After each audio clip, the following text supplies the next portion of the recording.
ini ada yang tidak hadir? Hadir semua ya. Oke, sebelumnya kita mau belajar tentang pendudukan Jepang di Indonesia. Adapun tujuan pembelajaran, kenapa kita belajar itu? Yang pertama, menganalisis kedatangan Jepang ke Indonesia. Yang kedua, menghargai dan meneladani semangat juang para tokoh dalam melawan Jepang. Yang kelima, menumbuhkan rasa syukur kepada Tuhan Yang Maha Esa atas kekuatan yang diberikan kepada rakyat Indonesia yang masih bertahan untuk melawan sikap pendudukan dan kekejaman bangsa asing. Sebelumnya kalian pasti udah tahu kan macam-macam motor, ada Honda kayak gitu. Itu dari mana? Jepang. Pada zaman dulu Jepang itu sangat-sangat mendominasi pengaruhnya di Indonesia. Nah, dari situ juga dulunya sempat ada demo karena terlalu banyaknya barang-barang yang berasal dari Jepang. Nah, sebelumnya kenapa sih Jepang bisa masuk ke Indonesia? Karena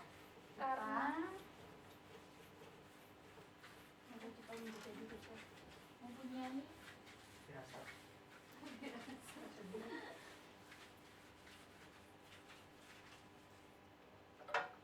Oh ya, ini merupakan salah satu peninggalan Jepang yang masih ada di Indonesia. Ada yang tahu itu di mana? Lubang Jepang itu? Jogja nggak? Bukan. Di Bukit Tinggi. Bukit Tinggi itu di mana? Sumatera Barat. Ya. Selanjutnya itu apa? Kalian bisa Pengeboman Pangkalan Pasir. Pengeboman Pangkalan Pasir. Angkatan Laut. Pearl Harbor itu apa? Tempat, Bu. Pangkalan militer. Angkatan Laut Amerika Serikat. Ya. Nah, itu kapan dibomnya? Kalian ada yang tahu? Tanggal berapa? Awal PD2 intinya, Bu. Iya, tanggal 8 Desember 1941. 1941. Iya, Bu. Aku beda setahun. Kenapa Jepang setelah itu melakukan invasi ke Indonesia? Ada yang tahu kalian? Kurang tahu, Bu. Karena setelah adanya perang Asia Timur Raya itu kan Jepang kekurangan bahan-bahan ya. Jadi karena Indonesia itu merupakan penghasil minyak bumi maksudnya bagus gitu ya. Nah, jadi dia mulai mencari mangsa di Indonesia untuk mengambil kekayaan. Nah, begitu. Selain itu juga, nah ini merupakan gambar kedatangan tentara Jepang ke Indonesia.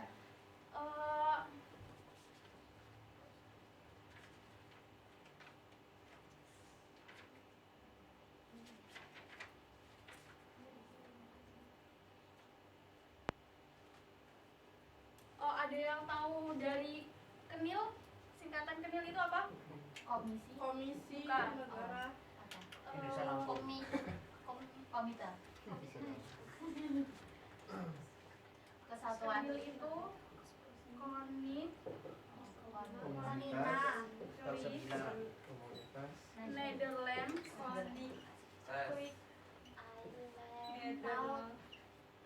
Indies Company.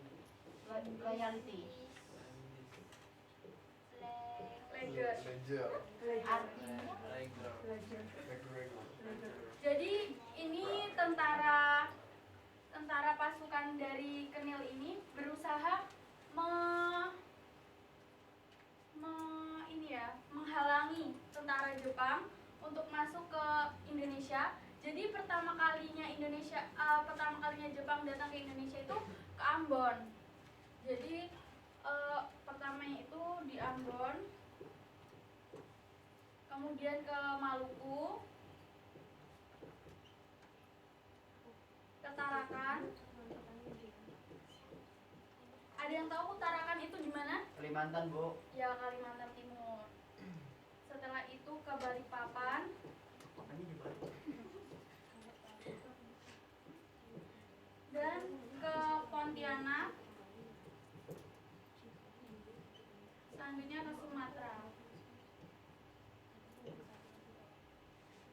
setelah Jepang berhasil menguasai ini semua, ada yang tahu setelahnya apa? Peristiwa apa? Adanya kapitulasi Kalijati. Kalian tahu ini di mana? Kapitulasi Kalijati ini ada di Bandung. Yang jadi ini perjanjian Kalijati, detik-detik jatuhnya Hindia Belanda ke tangan Jepang dimulai dengan penyerbuan ke kota Bandung pada 1 Maret 1942. Keesokan harinya lapangan terbang Subang pada tanggal 3 Maret.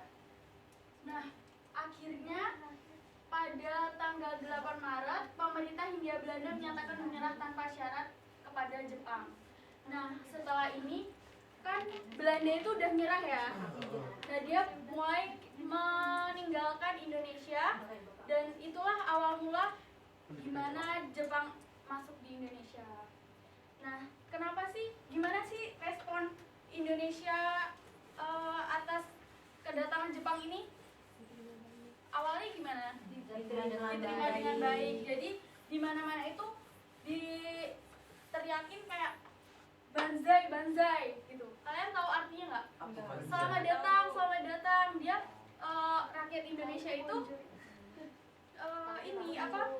menerima kedatangan Jepang itu dengan baik. Dan selain itu juga tuh orang-orang Jepang itu melakukan propaganda. Propagandanya itu berupa lagu Indonesia Raya juga boleh dikumandangkan. Selain adanya lagu kebangsaan Jepang apa? Kimigayo. Selain itu juga bendera Indonesia juga boleh dikibarkan. Di samping bendera Jepang itu apa? Hinomaru ya.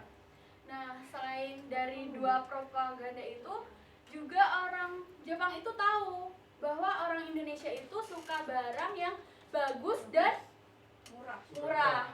Jadi di Jepang itu memproduksi juga barang-barang pada awalnya itu dibuat sengaja murah gitu.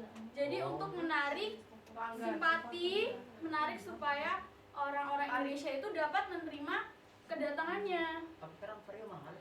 Nah, tapi selain itu juga ada propaganda yang dia membuat gerakan yang bernama gerakan 3A. Apa aja itu? Jepang pemimpin Asia. Nippon pelindung Asia. Pemimpin Asia. Cahaya Asia. Ya. Dan cahaya Asia. Nippon Nur. Nur kan cahaya. Mungkin itu saja materi yang dapat Ibu paparkan. Di sini Asia. Warga Somad. Di sini ada lembar kerja. Silakan dibagi menjadi 2 kelompok ya. Kelompok 1 mengerjakan nomor 1 dan kelompok 2 mengerjakan nomor 2. Ibu beri waktu 2 menit. Silakan dikerjakan. Kelompok 1-nya ini. Masih banget. Ini ada lembar penilaian diri. Silakan sambil dikerjain ya.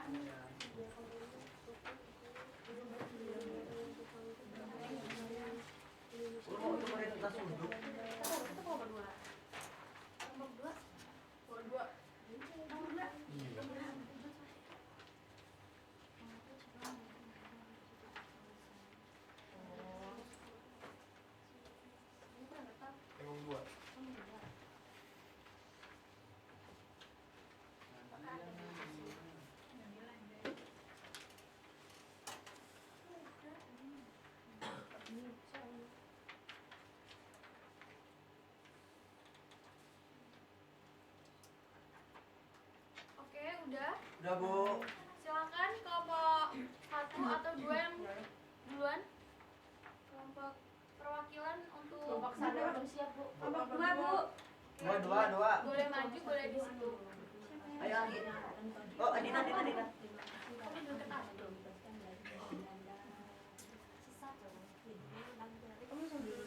Istirahat, Bu.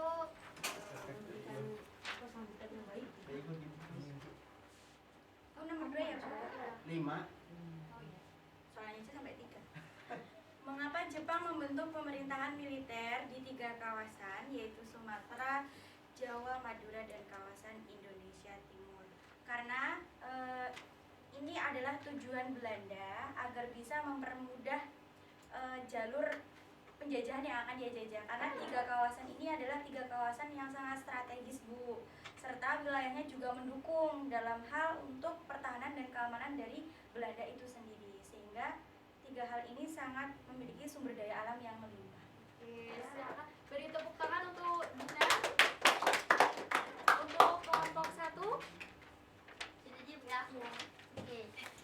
Nomor pertama, mengapa kedatangan Jepang ke Indonesia berjalan cepat dan merata ke berbagai wilayah Indonesia, dan mengapa pada awal mulanya rakyat menyambut baik kedatangan Indonesia? Karena Indonesia menyambut Jepang itu dengan 3 alasan, Bu. Yang tadi gerakan 3A, yaitu pelindung, pemimpin, dan cahaya Asia. Terus yang kedua itu Jepang telah membebaskan Indonesia dari Hindia Belanda. Iya. Oke, jadi ada pun kesimpulannya, jadi itu tadi ada yang kurang. Jadi kenapa responnya baik banget? Karena ada janji gitu. Karena dia menganggap sebagai saudara tua. Wah. Bahwa sebenarnya Jepang itu datang untuk membebaskan Indonesia dari belenggu penjajah Barat gitu. Nah, selain itu juga apa sih arti penting kita belajar tentang sejarah pendudukan Jepang ini? Ada yang tahu? Selain mendapatkan pemahaman, kita juga dapat meneladani nilai-nilai juang Indonesia. rakyat-rakyat Indonesia yang dulu itu sangat berjuang keras hingga kita bisa berdiri sampai saat ini. Di ruang mikro. Udah nggak dijajah lagi gitu kan ya? Iya, Bu.